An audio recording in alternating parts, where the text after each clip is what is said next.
Okay, meron pa tanong pa dito. Sabi naman dito ni Pat Grande. Okay lang. Sergo di ko lubos maintindihan ang Mateo 12, 43 na 45. Pwede nyo ba ipaliwanag? Salamat po. Magandang araw po mga kapuntos, at sa araw na ito po meron po akong tampok na video para sa inyo at sana ay magustuhan ninyo. Kaya sa mga bago pa po sa aming channel, please po don't forget to hit the subscribe button at ang notification bell para maging notified kayo sa bawat video na ilalabas ko sa channel na ito. At bilang kahilingan po ng punto por punto team at naway maintindihan po ninyo, sana po wag nyo pong i-skip yung mga ads sa aming mga video. Sa maliit na bagay na po na yan, malaking tulong po yan sa ating programa at sa ating ministry. Sana po maunawaan po ninyo. Maraming salamat po, kaya wag na po natin patagalin. Simulan na po natin.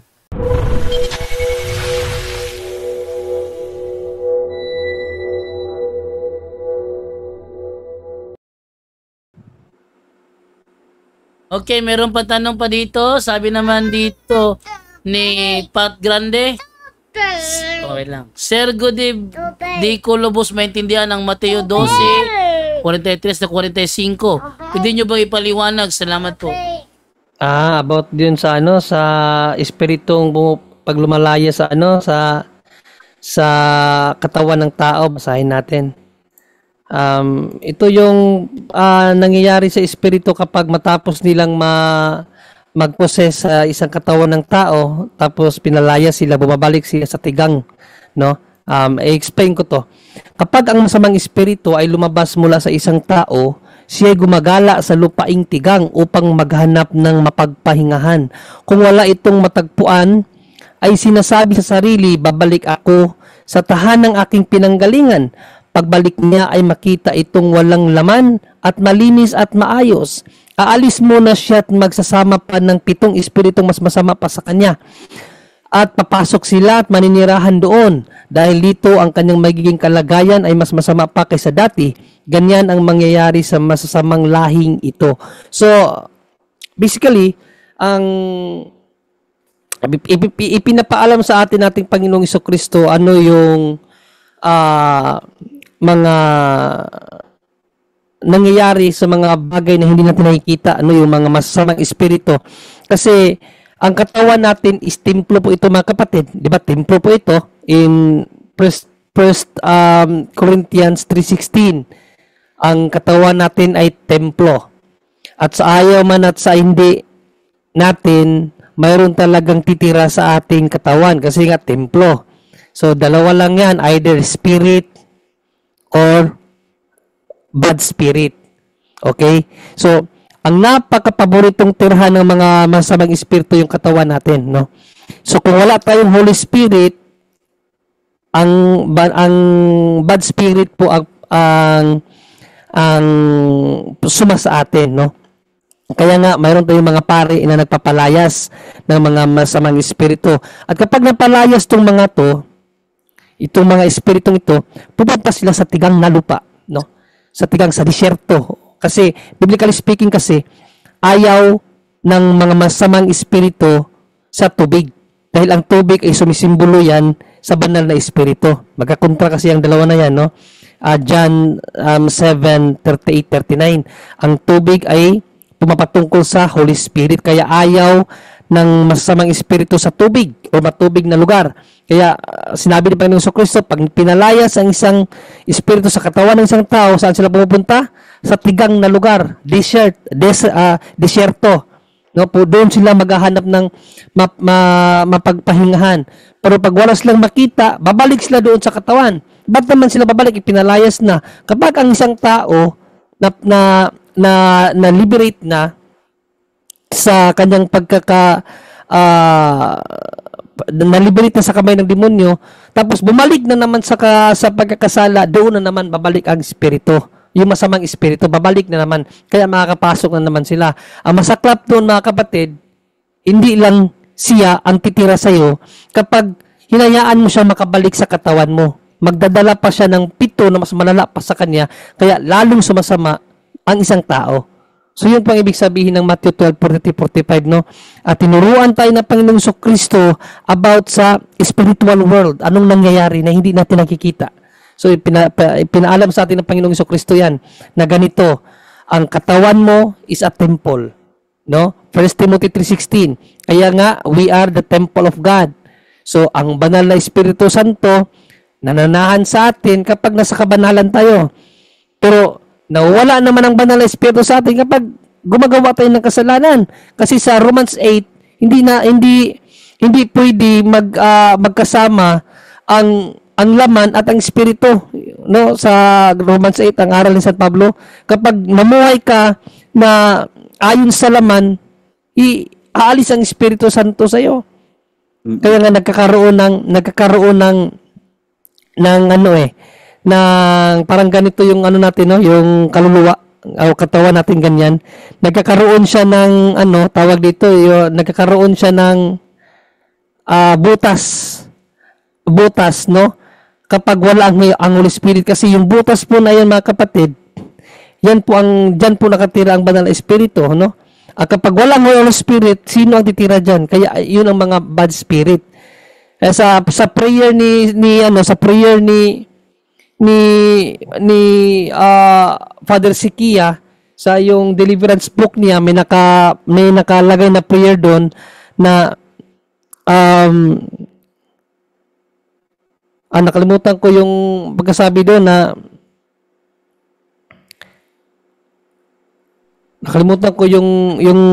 wordings na sinabi na para bang nananalangin tayo na yung empty sa atin ay punan ng espiritu. Kasi pag wala yun, is bro, ano yung bro, Mer? Ano man yun, yung sa right ni Padesikia. Una natin simula na in the name of Jesus, I ask Jesus to break the seal and consecration, and I humbly ask Jesus to command all of you to depart right now and go immediately to the foot of the cross of Jesus and never return.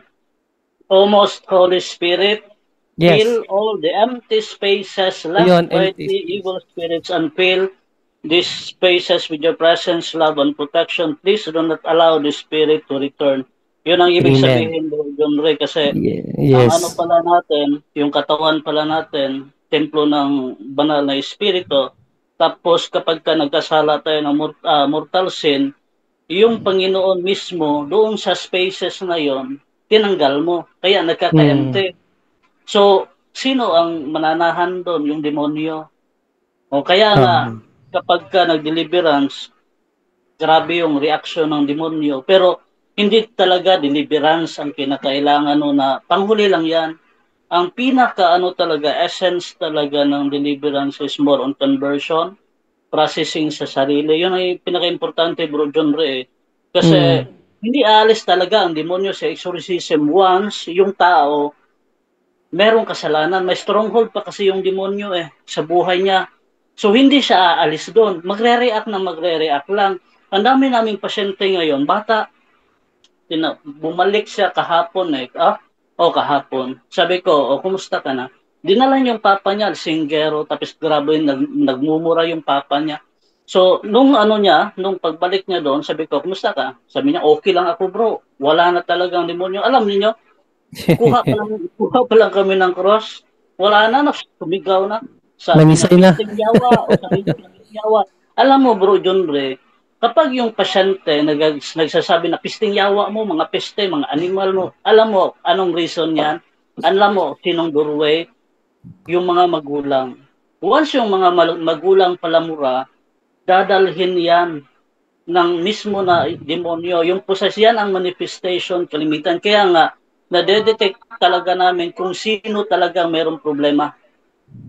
Yun ang pinaka essence ngayon dito, na hindi yung pasyente lang mag-process, pati na yung buong pamilya, kasi nakakapasok pala yung demonyo doon sa mismo sa circle of family. Yun ang pinaka importante, na buong pamilya talaga, hindi lang yung pasyente, lahat talaga. Kaya mahirap kapag yung minister hindi talaga alam kung ano ang doorway. Ang daming doorway, Bro John Ray. Talagang Yes, bro. mahihirapan ka kapag hindi ka talaga naka-experience ng matagal sa sa exorcism at deliverance, kasi ang daming minister ngayon na parang albularyo. Hindi sa amin ha, doon sa iba na iba na team, hindi natin alam. Ang daming parang albularyo style, kaya nga sila nare-retaliate. So yun lang bro, yun. Maraming salamat, Brother Romar. No? So, yun po ang ibig sabihin ng Matthew 12, mga kapatid. No, may something sa loob kasi natin na empty kapag wala ang banal na espiritu. So, yung emptiness na yun ang papasukan ng demonyo. At magdadala pa siya ng 7 kapag hinayaan mong makapasok siya.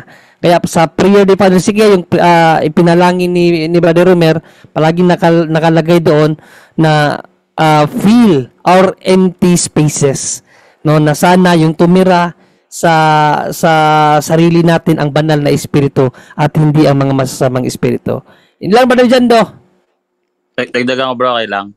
Okay bro, sige bro. Konti lang to. So ganito kasi yung nangyayari, no. Meron kasi tayong tinatawag na telemata, yung pagnanais ng isang tao, which is yung pagnanais ng isang tao. Meron yan yung sinasabi nga yung makalaman at yung sa Espiritu Santo, which is yung sa Espiritu Santo doon nagtuturo sa ating espiritu o kaluluwa, kasi yung makalaman natin nagnanais talaga yan ng pagkain, 'di ba? Which is mga material na bagay. Samantalang yung ating espiritu, yung kaluluwa, direkta ginagawa ng Diyos yan. So yung ating espiritu dapat iyon yung ipangibabawin nating desirement. Ano yung hanapin ang Diyos na lumikha sa atin. Yun yung kaya nga yung pagbabasa natin ng Bible, ito yung pagkain ng ating kaluluwa. Lumalakas yung espiritu natin, yung spiritual desire na hanapin ng Diyos.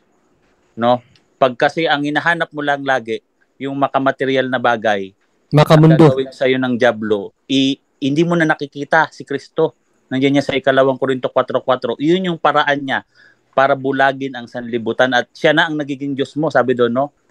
Basahin natin, no? Para meron tayong basis. Sige bro.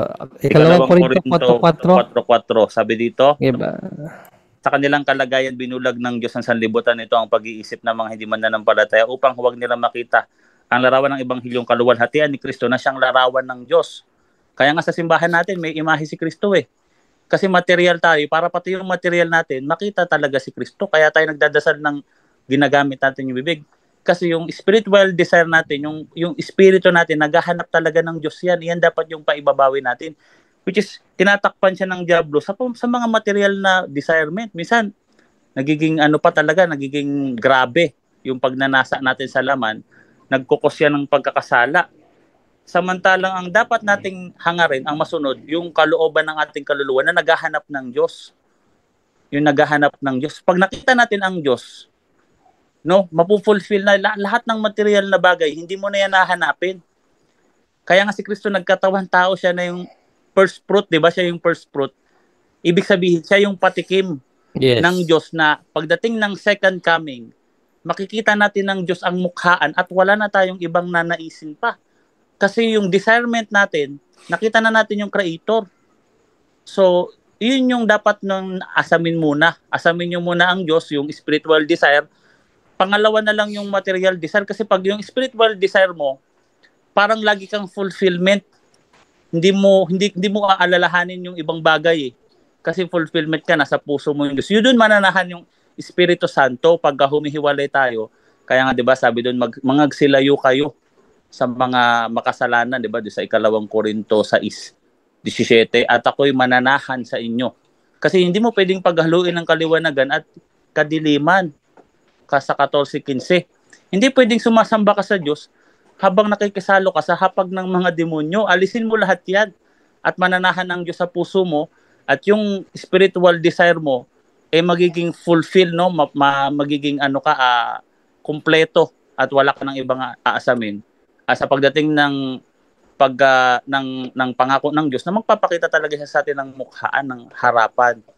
So yun lang bro, sana makatulong yan sa mga natin. Maraming salamat bro. At may tanong dito si Boracay Photos, no? Yung tatanggap ng buhay na walang hanggan na binabanggit sa Lucas 18:30, para lang po ba yan sa nag-iwan ng kanyang tahanan, asawa at kapatid? Hindi po ba yan sa usas? Yan, sige, basahin muna natin, no? Ang Lucas 18:30. Actually, ang konteksto nito, magsisimula sa 28 to. Para mas maunawaan, no, kapatid na Boracay, no? 18:30 ng Lucas, ito ang ating mababasa, no? Yan.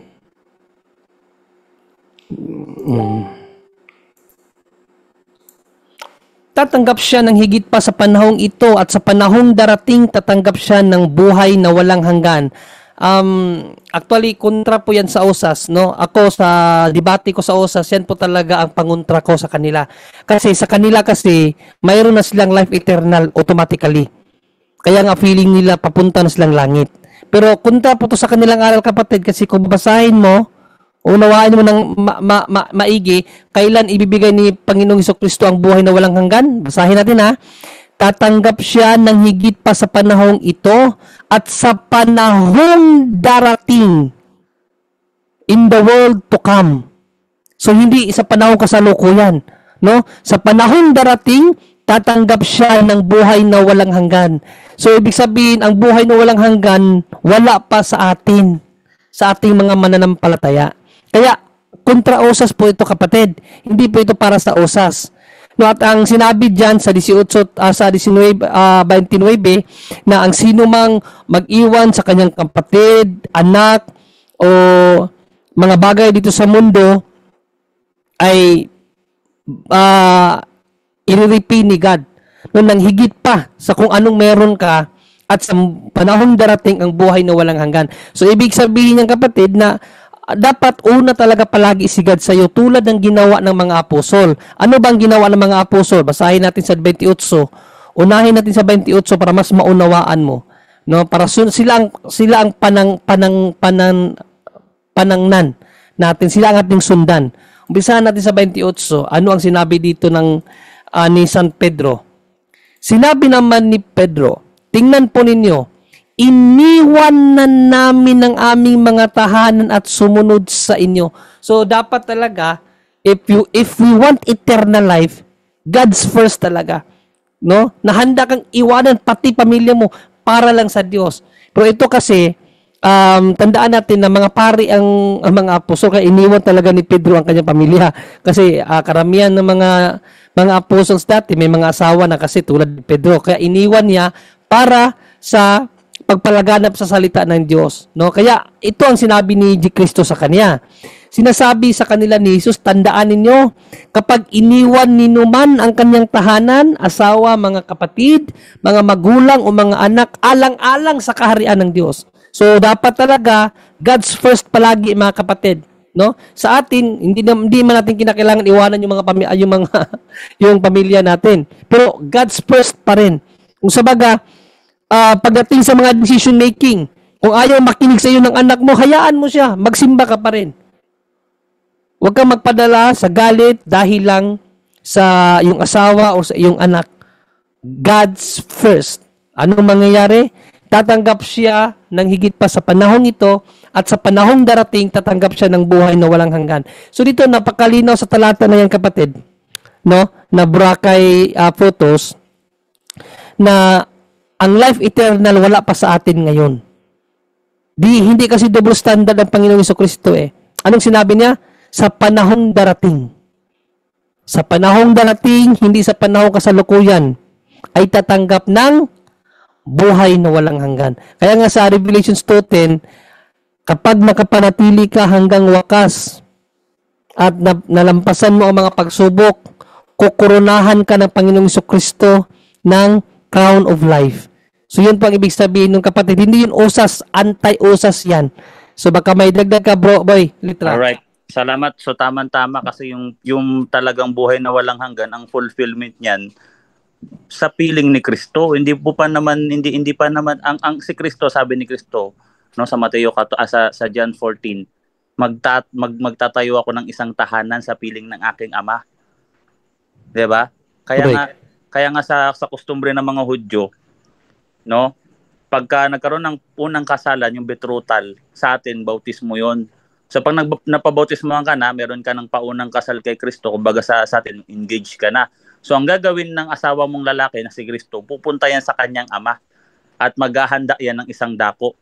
At ang ama at ang babae, which is tayo yon, tayo ay maghahanda sa pagdating ng ating asawang lalaki sa magaganap na kasalan. Pananatilihin natin ang ating sariling birhen sa pagkakasala, hindi birhen sa di ba? Ngayon, Yes. ang ama ang magsasabi kung kailan pupunta sa iyo ang kanyang anak. Kaya nga sinabi ni Kristo, di ba? Ang ama lang ang nakakaalam, hindi ibig sabihin hindi alam ni Kristo. Kung hindi, yung authority ng pagsasabi ng kailan kayo magsasama ay ang ama. Ngayon, dito sa Mateo 7 talatang 10, sabi dito yung mga sinasabi ng mga osas, nagsasalita sila sa kanilang bibig na sila'y ligtas na. Masama po yan. Kasi parang pinagmamalaki mo sa tao na ikaw ay ligtas na. Pero nakakagawa ka pa ng kasalanan. Ginagawa mong bulag ang Diyos, sabi dito. At pagkatapos ay magsisiparito at magsisitayo sa harapan ko sa bahay na ito, sa iglesia, no, na tinatawag ang aking pangalan, na magsasabi, kami ay ligtas upang magpatuloy sa paggawa ng mga lahat ng karumal-dumal na ito. So hindi ka pa pwedeng mag-pronounce ng ligtas-ligtas kasi nakikipaglaban ka pa sa kasalanan. Sa unang Juan 1:10, hindi mo pwedeng namang sabihin na hindi ka na nagkakasala. Kasalanan na namang panibago. So yung mga ginagawa nyo na sinasabi nyo ligtas kayo, bawal yan kasi nakakagawa pa kayo ng kasalanan eh. No? Anong sabi ng Panginoon? Ang bahay bang ito na tinatawag sa aking pangalan ay nangyuyungib ng mga tulisan sa inyong mga mata? Narito, ako mismo ang nakakakita, sabi ng Panginoon. So hindi mo pwede, ligtas ka. Ang dapat mong sabihin, patawad. Ayun yung nasa dasal natin. Walang turo si Kristo doon sa Mateo 6. Mateo 6 na sabihin mo, ligtas ka na. Kung hindi, ang dapat mo pong sabihin para tayo maligtas, Mateo 6 talatang 9. Manalangin kayo ng ganito, Ama namin na nasa langit, sambayan ang pangalan mo, dumating nawa ang kaharian mo. Masunod nawa ang kalooban mo kung paano sa langit gayon sa lupa, bigyan mo kami ng aming mga kain sa araw-araw. At patawarin mo kami sa aming mga kasalanan, gaya ng pagpapatawad namin sa nagkakasala sa amin. Kaya nga sa misa, lagi natin inaamin na tayo makasalanan. Hindi sasabihin mo, ligtas ka na. Nakikita ng Diyos ang lahat ng ginagawa mo. Kaya mo bang i-perfect ang lahat ng kautusan? At alam mo na ba ang lahat para sasabihin mo hindi ka na nagkasala? At Diyos ka ba? Well, si Santa Maria, tinutulungan siya ng Diyos. Iyon yung kanyang karisma. May kapakinabangan naman sa lahat yun. Hindi ka naman yun eh. Iba't iba ang kaloob ng binigay ng Espiritu Santo sa atin. Ikaw, alam mo na hindi ka pa nagkakasala. Lalo sasabihin ng buong church yan, hindi sila, ligtas na sila. Pwede lang sabihin niya, kung hindi na sila talaga nagkakasala, perfect silang tao eh. Wala silang kasalanan. Diba? So yun yung delikado po. Pag sinasabi nyo yan, nagkakasala po kayo, huwag nyo sabihin yan. Huwag nyo sabihin ligtas-ligtas. Ang dapat yung sabihin, patawarin sa mga kasalanan. So, yun dapat no? So, yun lang guys. Salamat. Sana makatulong.